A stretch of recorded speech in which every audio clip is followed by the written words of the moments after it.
What if you could teach a really complex idea, like, say, accountability, with just a simple story? Well, that's exactly what we're deconstructing today. We're looking at a specific instructional tool called a social story.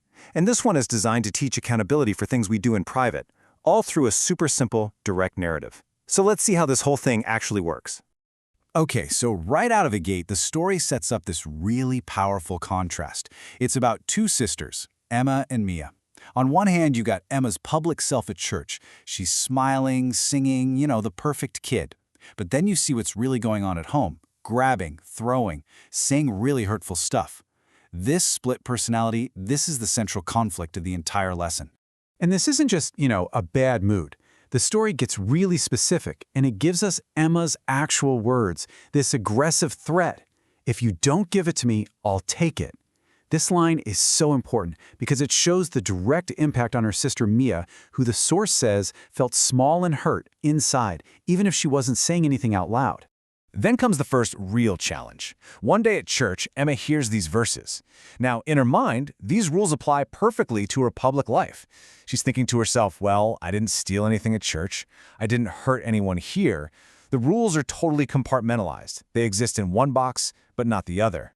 And this is that moment of tension.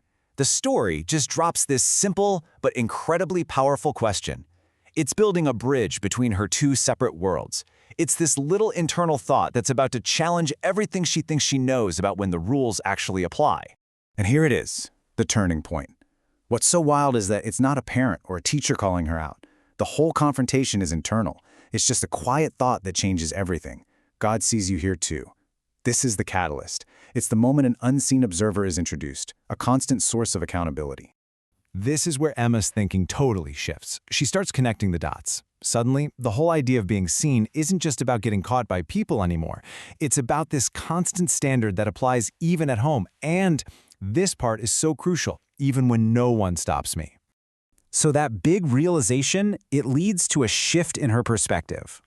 For the very first time, Emma doesn't just see a snack she wants to take, she actually sees that her sister looks scared. And this leads to her first action, a simple, quiet apology. The story is clear. This isn't a magic fix, but it is the essential first step to changing her heart. So the narrative part wraps up, but this is where our explainer pivots from just storytelling to actually analyzing the tool. Because as this slide makes really clear, this isn't just some nice story for its own sake, it's all a setup for a very deliberate teaching method. So, how does the story become a strategy? Well, this is the follow-up part, where all those implicit lessons from the story are made completely 100% explicit. Yeah, this method does not leave understanding up to chance. The source material is very clear. You don't soften the message. The whole goal is to ask these really pointed questions that force a direct connection between Emma's actions and that central idea of unseen accountability. Okay, now we get to the absolute core of the strategy. The source calls this the part you cannot skip. It's a clear, three-step framework that's designed to build real accountability, all based on the story we just heard. The protocol itself is beautiful because it's not vague or complicated. It's just a simple 1, 2, 3 punch. First, you state the rule. Second, you get a verbal commitment. And third, you assign one concrete action. Let's break each of those down. Step 1 is the clear standard. The source insists you have to say it plainly. And notice the wording here, we do not. It's a statement about who we are, not just a command about what to do. And then it's linked to a higher authority, which takes it way beyond just a simple household rule. Step 2 is all about saying the words out loud. It's not enough for the child to just hear the standard and nod along, right? They have to actually repeat it. The act of saying, I will not, makes that commitment personal and really explicit.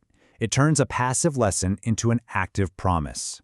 And finally, step 3 turns that promise into something real. The one action step has to be specific, positive, and totally manageable. Sharing a snack, helping with something.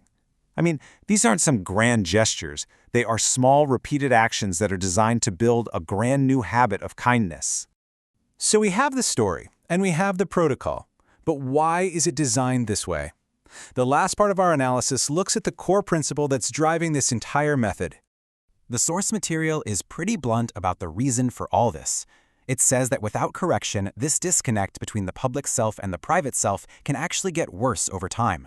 And the solution it offers isn't about making the child feel sorry. It requires structure, because feelings come and go, but a good structure is repeatable. And this slide really summarizes the foundation of that structure.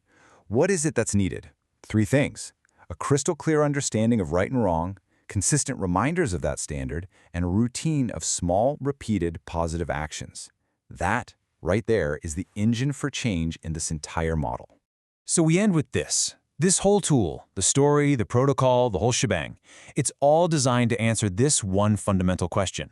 And while it uses a specific faith-based framework, the challenge it's trying to solve is completely universal. How do you build an internal compass that guides your behavior even when you're sure no one is watching? This tool offers one answer: